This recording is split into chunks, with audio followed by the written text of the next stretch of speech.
All right, so we're kicking off 2025 with quite a bit to unpack when it comes to Bitcoin and the whole crypto world. Yeah, it's really amazing to see how much has already happened. We've got predictions flying around about Bitcoin maybe becoming like this big reserve asset. Oh, yeah. And then you've got governments like China going all in on control. Right. And then you've got the US kind of like doing its own thing with regulations. Yeah. It's like everyone's trying to figure out what to do with this whole crypto thing. Absolutely. Plus this whole thing with AI and blockchain starting. Oh, yeah, the convergence. Yeah. It's fascinating, isn't it? It is. It is. So let's dive in and try to make sense of it all. Yeah. What do you think? Sounds good to me. Yeah. Let's start with this whole Bitcoin as a reserve asset thing. Okay. Yeah, Franklin Templeton, they put out this report called Crypto Outlook for 2025. Mm. And they're predicting that like countries and companies are going to start adding Bitcoin to their reserves. Interesting. Which, if that actually happens, I mean, the global crypto market is kind of down right now, so who knows what that would do to the price. Well, it's funny because there was this report a while back from PricewaterhouseCoopers. Oh, yeah. Back in like 2016 or something. Yeah. And they were predicting this huge impact of blockchain on supply chain management. Right. And it never really materialized. Yeah. So it makes you wonder, like, with these predictions, you have to kind of think about, like, Yeah. who's making them. Right. And what their interests are. Totally. Yeah. Are they really just, excited about Bitcoin, or are they trying to like drum up business for themselves? Exactly. It's like Genius Group, that AI education company. Right. They went and bought $10 million worth of Bitcoin. Wow. And they're saying they want to put like 90% of their reserves, something like $120 million into it. It's a big bet. It is. Yeah. So what do you make of that? Is that like genuine belief in Bitcoin, or is it something else? I mean, Genius Group is known for being innovative, right? Like, they're not afraid to try new things. So maybe they really do believe that Bitcoin is going to be like this safe and stable asset in the future. But it's also possible they see it as a way to get some attention, get some investors who are interested in crypto. Yeah, good point. I mean, it definitely got our attention. What do you think, listener, Urise? Is Genius Group onto something, or is this a risky move? Yeah, it's hard to say for sure. Okay, well, let's move on to this whole global regulation thing, because that's a big one. Oh, absolutely. It's like you've got China on one side, just tightening the screws. Yeah. And then you've got the U.S. kind of like trying to figure out a different approach. Right. It's a real tug of war. So with China, they've got these new foreign exchange rules. And basically, it's all about controlling how money flows in and out of the country. I see. And part of that is like they're requiring banks to monitor and report any kind of risky activity, Okay. which includes cryptocurrency trades. Oh, wow. And this is just like a continuation of their crackdown on cryptocurrencies. Right. They've been doing that for a while. Yeah. I mean, they see crypto as a threat to financial stability. Yeah, that's their main argument. So they're not messing around. It's a big deal, especially because China used to be like this global hub for Bitcoin mining. Right, right. Now it seems like they're more interested in control than they are in the potential benefits of innovation. Yeah, I mean, it could stifle the growth of crypto in China. Definitely. But it could also, maybe push for a more global kind of like unified approach to regulation. That's true. Yeah. Some people think that's what we need for the crypto market to be stable in the long run. Yeah, maybe. It'll be interesting to see how it all plays out. Totally. Yeah. So while China's doing that, the US IRS, they're actually giving taxpayers a bit of a break when it comes to digital assets. Oh, really? Yeah, so they're offering some flexibility in how taxpayers identify which digital assets were sold or transferred. Interesting. So they're making it a little easier to report. Exactly. For now, at least. Right. It's only for 2025. Right. But still, it shows that the U.S. is taking a less restrictive approach, Yeah. It seems like they're trying to encourage innovation. Right. But maybe that also means it'll be a less secure environment. Who knows? That's the trade-off, isn't it? Yeah, it is. It's like a balancing act. Absolutely. So you've got these two very different approaches, right? China's all about control, and the U.S. is kind of like betting on innovation. Right. It's like two Yeah. different experiments happening at the same time. Exactly. And it's going to be fascinating to see what happens. Yeah. What do you think, listener? Which approach makes more sense to you? And what do you think the long-term effects will be? Okay, so moving on, because there's so much to talk about. Yeah. This whole thing about blockchain and AI converging. Yeah, that's a big one. Franklin Templeton's report, they touched on it too. And they're predicting that this integration of blockchain and AI is going to lead to even more automation in finance. It makes sense. It does, but I have to be honest with you, this whole deep learning thing and all that, it's a bit over my head. Well, deep learning, it's basically like a subset of AI, where the algorithms are designed to mimic the way the human brain learns from data. So, like, they're giving computers the power to learn and make decisions on their own. Yeah, based on the information they're given. Okay, so how does blockchain fit into all of this? Right. Like, do we really need blockchain for AI to be successful? That's a good question. I mean, it seems like everyone's talking about how they're going to work together. Yeah. But is that really necessary? Well, blockchain can definitely offer benefits like transparency and security for AI, Okay. but it's not like a requirement. You know? Like Elon Musk, for example. He's all about open source AI. Right. Like with his company XAI. Yeah. They're trying to make AI accessible to everyone without using blockchain. So it's not as simple as just saying AI needs blockchain or the other way around. Exactly. It's more nuanced than that. Okay, I see. Blockchain could be helpful for making sure AI is developed ethically, Oh. like verifying where the data came from that's used to train AI algorithms. Right. But it's not the only way to do that. Okay, so we've got these two huge trends, Mm. you know, AI and blockchain. Yeah. And it's not clear how they're going to interact or if they even need each other. Right. It's exciting and a little confusing at the same time. What do you think, listener? Does this convergence excite you, or are you a little worried about the potential risks? Yeah, it's definitely something to think about. All right, well, let's shift gears and talk about what's happening in the Middle East. Okay. Because there's some interesting stuff going on there, too. Yeah, for sure. So the UAE, with their Our Echo DAO initiative, they've partnered with the India Blockchain Alliance. Interesting. And their goal is to basically accelerate the growth of the blockchain ecosystem in both regions. Actually. So, you know, providing cross-border access for businesses and just encouraging innovation.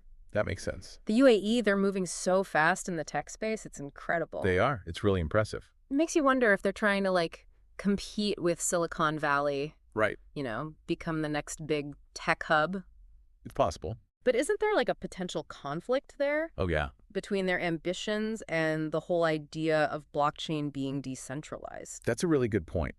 It's important to make sure the decision-making stays decentralized even with these partnerships. Right, because we don't want to see too much influence being put on blockchain projects. Exactly. That would go against the whole point of decentralization. Yeah, it's about distributing power and control, not concentrating it. Exactly. So it's not just about embracing the technology. Right. It's about doing it in a way that preserves those core values. Absolutely. It's a balancing act. It is. It is.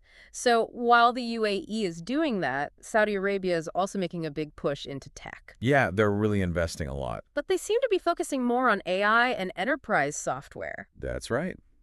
Which aligns with their Vision 2030 plan. Right, to become a global leader in AI by 2030. Exactly. It's like we're seeing a global power shift happening right in front of us. It's pretty amazing to watch. Yeah, with the Middle East emerging as a major player in the tech world.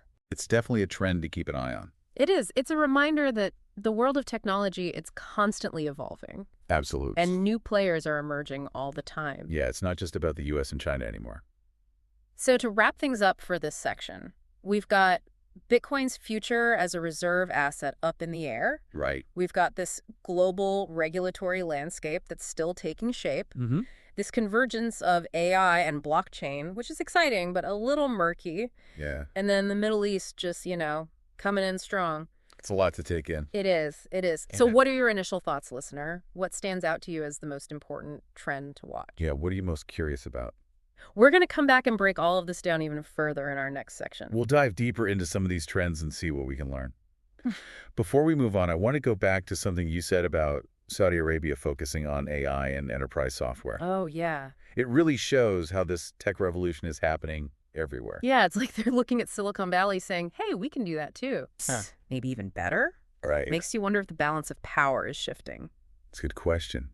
And Saudi Arabia, they've always been strategic thinkers. Sure. Remember how they shifted from oil to a more diverse economy? Yeah. Now they're aiming to be a leader in AI.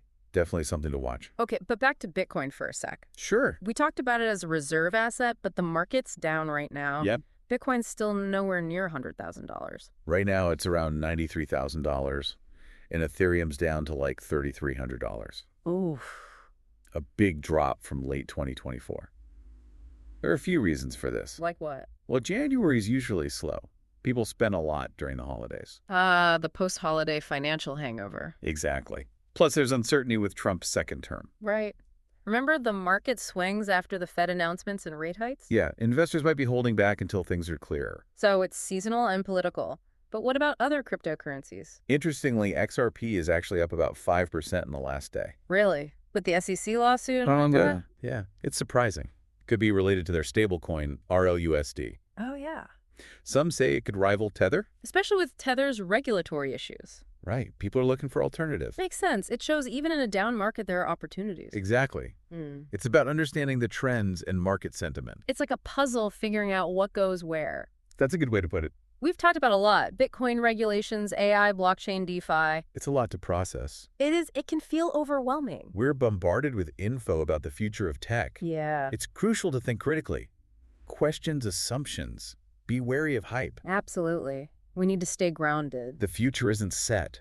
It's shaped by technology, policy, market forces, and our choices. That's what makes it so interesting. Speaking of interesting, there's one trend we haven't discussed much. What's that? Decentralized finance, DeFi.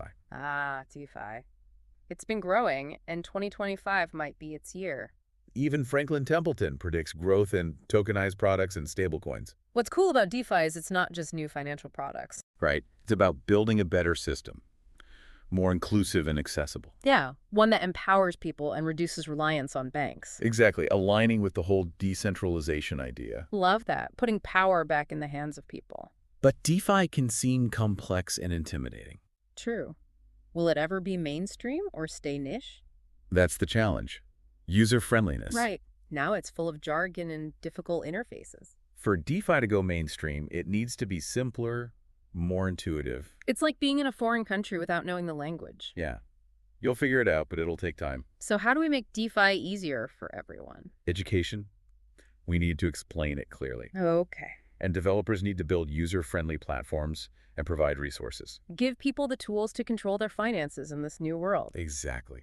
And it's not just individuals. DeFi can revolutionize industries. Like how? Imagine supply chains on decentralized platforms.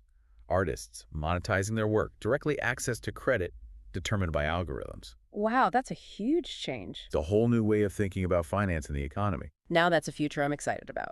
It seems like we're on the edge of a massive societal shift. Yeah, with tech changing everything. It's exciting, but we also need to be aware of the risks. Right, like security, regulatory hurdles, misuse. We need to find the balance between innovation and protection. It's like walking a tightrope, but that's what makes it thrilling. Exactly. We're all on this journey together, figuring things out as we go. The key is to keep learning, exploring, and asking questions. And remember, you don't need to be a tech expert to be involved. Yeah. Just stay curious and engaged. So listener, what about DeFi intrigues you most? What are your hopes and concerns about it? We'll be back soon to explore these questions and see how DeFi might impact our lives and the future of finance. Wow, we covered a lot of ground in this deep dive. We did. We talked about Bitcoin as a reserve asset. Right. The whole regulatory landscape, the convergence of AI and blockchain. Yeah, and then that deep dive into DeFi. It's clear that we're in the middle of a huge tech revolution. Yeah, one that could change everything. The choices we make now will determine how it all plays out. It's like we're at a crossroads. Exactly. Yeah. Do we embrace these new technologies or hold on to the old ways? It's a question we all have to think about. Yeah. I'm optimistic. I think humans are good at adapting and innovating. I agree, but optimism isn't enough. We need to be informed. Totally. Blind faith won't get us anywhere. What we need is informed action, education, thoughtful discussion, conscious choices. And that's what we've tried to do today. Yeah, give you the tools to navigate this new world. We've talked about the potential benefits and the risks. And we've emphasized how important it is to think critically. To question everything. Now it's your turn, listener. Take this information and see how it applies to your life. What stood out to you? What questions do you still have? What will you do with what you've learned? Remember, the future of crypto, AI, blockchain, it's not set in stone. It's being written right now. And you can be a part of it. So go out there, explore, experiment, get involved. There's so many opportunities in this space. Just stay curious and engaged. That's all for today's deep dive. We hope you found it valuable. Until next time, keep learning, keep questioning, keep pushing the boundaries. And stay curious. See you next time.